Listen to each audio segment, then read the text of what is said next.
bahwa hukum administrasi negara adalah gabungan ketentuan-ketentuan yang mengikat badan-badan yang tinggi ataupun rendah, apabila badan-badan itu menggunakan wewenang yang telah diberikan oleh hukum tata negara. Menurutnya, hukum administrasi negara menggambarkan negara dalam keadaan bergerak.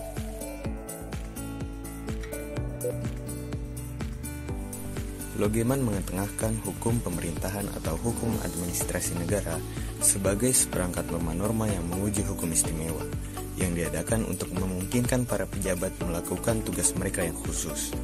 Hukum administrasi negara tidak identik dengan hukum yang mengatur pekerjaan administrasi negara, karena hukum yang mengatur pekerjaan administrasi negara sudah termasuk dalam hukum tata negara. Della Baskei-Korchan menyatakan bahwa hukum administrasi negara adalah himpunan peraturan-peraturan tertentu yang menyebabkan negara berfungsi atau bereaksi. Menurutnya, hukum administrasi negara terbagi atas dua bagian, yakni pertama, hukum administrasi negara menjadi sebab maka negara berfungsi atau bereaksi. Kedua, hukum administrasi negara mengatur hubungan antara warga negara dengan pemerintah. Sir Wei Forgening mengemukakan bahwa hukum administrasi negara adalah hukum yang berhubungan dengan administrasi negara. Hukum ini menentukan organisasi kekuasaan dan tugas-tugas dari pejabat-pejabat administrasi.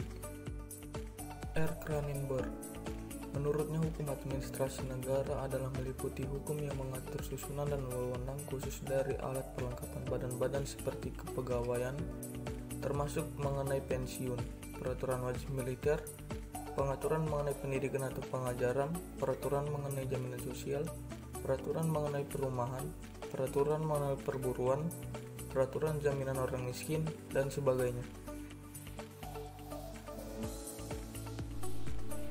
Ernst Utrecht mengemukakan bahwa hukum administrasi negara atau hukum pemerintahan adalah hukum yang menguji hubungan hukum istimewa yang bila diadakan akan memungkinkan para pejabat administrasi negara melakukan tugas mereka yang khusus.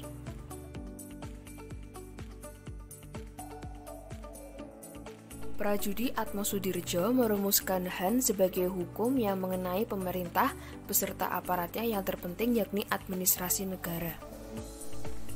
Dinyatakan bahwa hukum administrasi negara itu merupakan hukum mengenai administrasi negara dan hukum hasil ciptaan administrasi negara, sehingga hukum administrasi negara pada dasarnya dapat dibedakan dalam dua klasifikasi, yakni hukum administrasi negara heteronom dan hukum administrasi negara yang otonom. Hukum administrasi negara heteronom bersumber pada UUD, TAP MPR, dan UU. Hukum ini mengatur seluk-beluk organisasi dan fungsi administrasi negara yang tidak boleh dilawan, dilanggar, serta tidak boleh diubah oleh administrasi negara. Sedangkan hukum administrasi negara otonom bersumber pada keputusan pemerintah yang bersifat sebagai UU dalam arti yang luas, jurisprudensi, dan teori. Oleh karena itu, dapat diubah oleh pemerintah atau administrasi negara setiap waktu bila perlu tidak melanggar asas kepastian hukum dan asas kepentingan umum. Menurut Syahran Bassas, ia mengemukakan bahwa sebagai inti hakikat hukum administrasi negara adalah yang pertama, memungkinkan administrasi negara untuk menjalankan fungsinya, yang kedua, melindungi keluarga terhadap sikap tindak administrasi negara, dan juga melindungi administrasi negara itu sendiri.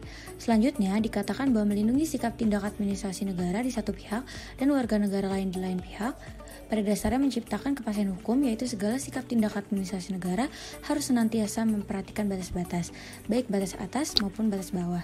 Batas atas dimaksudkan taat asas, yaitu bahwa sikap tindak administrasi negara dalam mewujudkan tugas kekuasaannya diantaranya mengeluarkan keputusan, maka putusan-putusan tersebut apabila lebih rendah tidak boleh bertentangan dengan peraturan perundang-undangan yang lebih tinggi. Batas bawah maksudnya bahwa peraturan yang dibuat tidak boleh melanggar hak dan kewajiban asasi dari warga negara.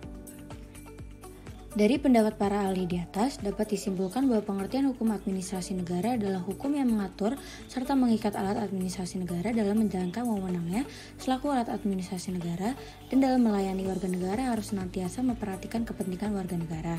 Hukum administrasi negara ini sangatlah penting dalam penyelenggaraan negara, karena hukum ini berperan untuk mengatur wewenang, tugas dan fungsi administrasi negara, serta berperan untuk membatasi kekuasaan yang diselenggarakan oleh administrasi negara. Ruang lingkup dari hukum administrasi negara berkaitan erat dengan tugas dan wewenang lembaga negara, baik lembaga tingkat pusat maupun daerah. Dalam perkembangan sekarang, peranan hukum administrasi negara menjadi luas dan kompleks, sehingga mempersulit untuk menentukan ruang lingkup dari HAN itu sendiri.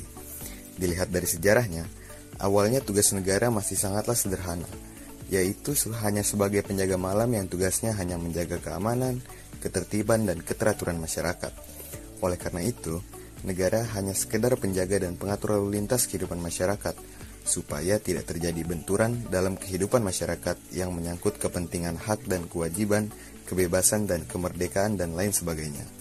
Apabila hal tersebut tercapai, tugas negara pun telah selesai. Pada suasana tersebut, HAN tidak berkembang dan bahkan statis.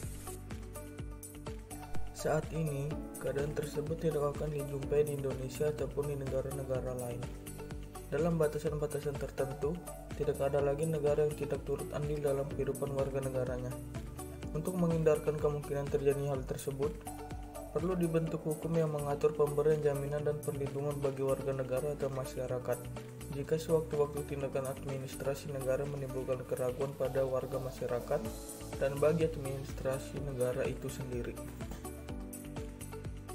Menurut Praduji Atmosudibjo, ada 6 ruang lingkup yang dipelajari dalam hukum administrasi negara, yaitu 1. Hukum tentang dasar-dasar dan prinsip-prinsip umum dari administrasi negara. 2. Hukum tentang organisasi negara. 3.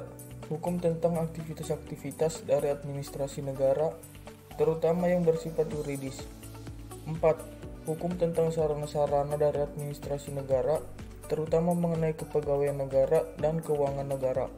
5. Hukum administrasi pemerintah daerah dan wilayah yang dibagi menjadi A. Hukum administrasi kepegawaian, B. Hukum administrasi keuangan, C. Hukum administrasi material, D. Hukum administrasi perusahaan negara. 6. Hukum tentang peradilan administrasi negara.